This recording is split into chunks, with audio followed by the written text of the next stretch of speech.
কৃষ্ণ জয় গুৰু শংকৰ। মই এতিয়া উপস্থিত আছো বৈষ্ণৱ পণ্ডিত সোণাৰাম চুতীয়া সমন্বয় ক্ষেত্ৰ মহুবন্ধা এৰালতলী পথাৰ। ৰাতি এতিয়া 8 বাজিছে। 8 বজাতো এয়া প্ৰতিনিধি শিবিৰ নিৰ্মাণত ব্যস্ত হৈ আছে বাপ বান্ধৱসকল। খুব সুন্দৰকৈ এভাগ প্ৰতিনিধি শিবিৰ নিৰ্মাণ কৰিছে। সেই প্ৰতিনিধি শিবিৰ ভাগ আপোনালোকক দেখুৱাবলৈ বিচাৰিছো।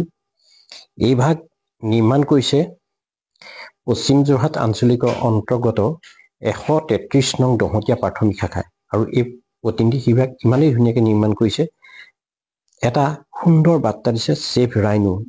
এইটো এটা গড় বনাইছে নৰাৰে, সম্পূৰ্ণ নৰাৰে গড় বনাইছে আৰু সন্মুখত এভাগ তোৰণ দিছে, ওপৰত সঁফুৰা দিছে, তাৰ কাষত ময়ূৰ পক্ষী দিছে।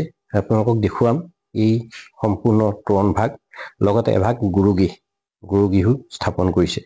আৰু এতিয়া মই এই শিবিৰৰ ভিতৰলৈ সোমাই আহিছো। এয়া শিবিৰ, এইটো শিবিৰ যথেষ্ট দীঘল শিবিৰ। এই শিবিৰত তলত নৰা পাৰি দিছে,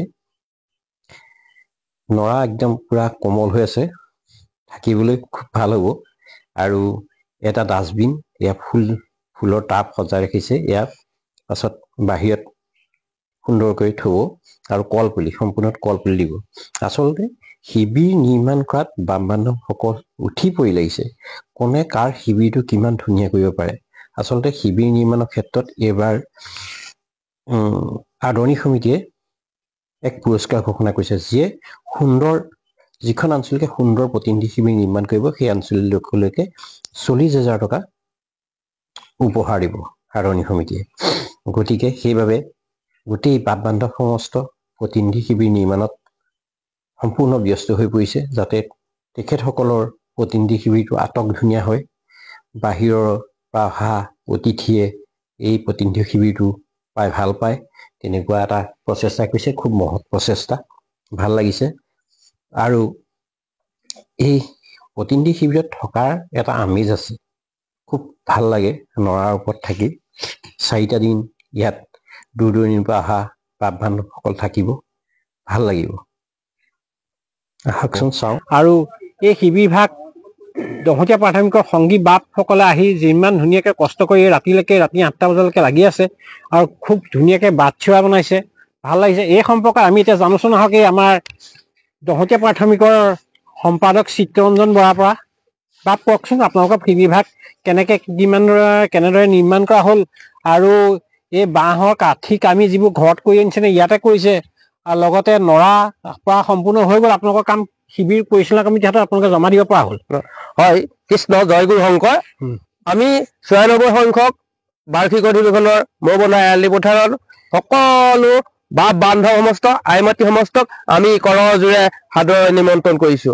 আমাৰ এই শিবিৰ ভাগ বনাওঁতে আমি ইয়াতে সকলো নৰা কাটি, বাঁহ কাটি আমি ইয়াত খুব উদ্বিগ্নতাৰে আমি কাম কৰিছো, খুব ফাষ্ট কাম কৰিছো।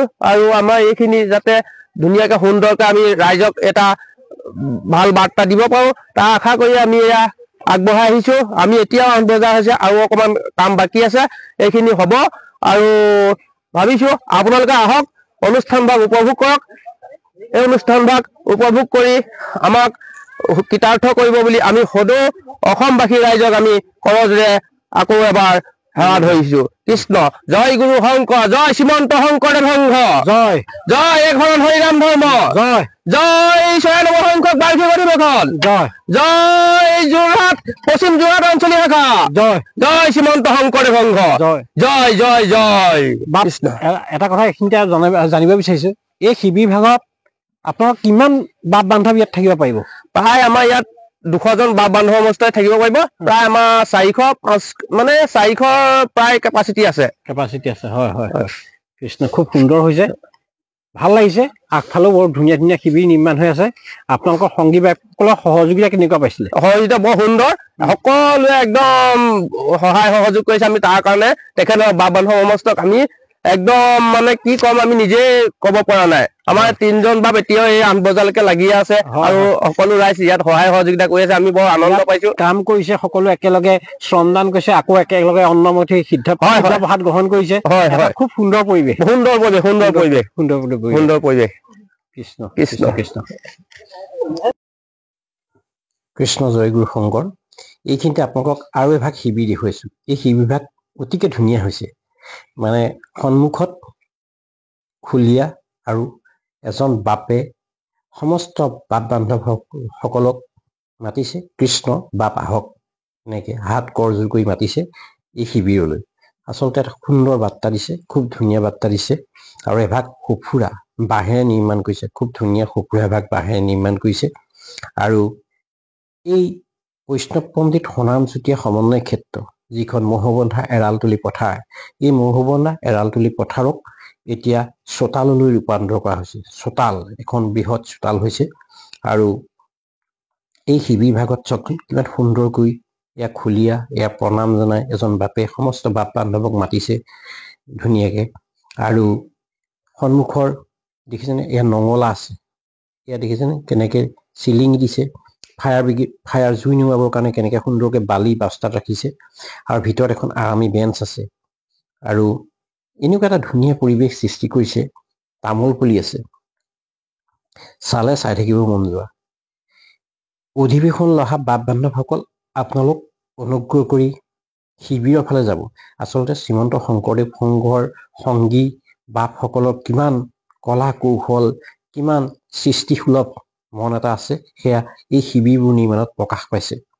আৰু এই শিবিৰভাগ নিৰ্মাণ কৰিছে 45 নং বৰচাপৰি দহোটীয়া বৰচাপৰি প্ৰাথমিক শাখা আৰু 355 নং দহোটীয়া প্ৰাথমিক শাখা, পশ্চিম যোৰহাট আঞ্চলিকৰ অন্তৰ্গত এই দুখন প্ৰাথমিক শাখাই এই শিবিৰভাগ নিৰ্মাণ কৰিছে। এটা খুব সুন্দৰ শিবিৰ, ধুনীয়া হৈছে শিবিৰভাগ। আৰু সকলো ৰাইজক আকৰ্ষিত কৰিছে। অসমীয়া জাতীয় সাজপাৰত যেনেকে খুলীয়া আৰু এজন বাপে সমস্ত বাপ বান্ধৱক প্ৰণাম জনাই কৃষ্ণ বাপ আহক বুলি এটা মেছেজ দিছে। আৰু সন্মুখৰ যিটো মানে ডিজাইন কৰিছে, সম্পূৰ্ণ ডিজাইনটো খুব ভাল লাগিছে। আৰু জানি ভাল লাগিল, আমাৰ দহোটীয়া প্ৰাথমিকৰ আমি এই নিৰ্মাণ কৰি থাকোঁতে দেখিছিলোঁ, এই মূৰ্তি দুভাগ নিৰ্মাণ কৰিছিল আমাৰ দাদা অসীম দাই খুব ধুনীয়াকৈ এই মূৰ্তি দুভাগ নিৰ্মাণ কৰিছিল। আৰু এতিয়া আনি এই শিবিৰৰ সন্মুখত স্থাপন কৰিলে। খুব ভাল লাগিছে। এনেকুৱা সৃষ্টিসুলভ মনবোৰ প্ৰকাশ পাইছে। কৃষ্ণ বাপ আহক, কৃষ্ণ আহক বাপ, খুব সুন্দৰ বাণী এষাৰ দিছে। আৰু এই ওপৰত ময়ূৰ পক্ষী দিছে। এটা এই যিটো অসমীয়া ঘৰৰ টোপটো কিমান ধুনীয়াকে দিছে চাওকচোন। বাৰাণ্ডাখনৰ সৈতে এটা ধুনীয়া লুকচ দিছে। তামোল গছ হৈ আছে, এখন বাৰী অসমীয়া সমাজৰ এখন বাৰী। আৰু এখন গাঁও হৈছে এতিয়া, এৰালতলী পথাৰত এতিয়া গাঁও এখন হৈছে।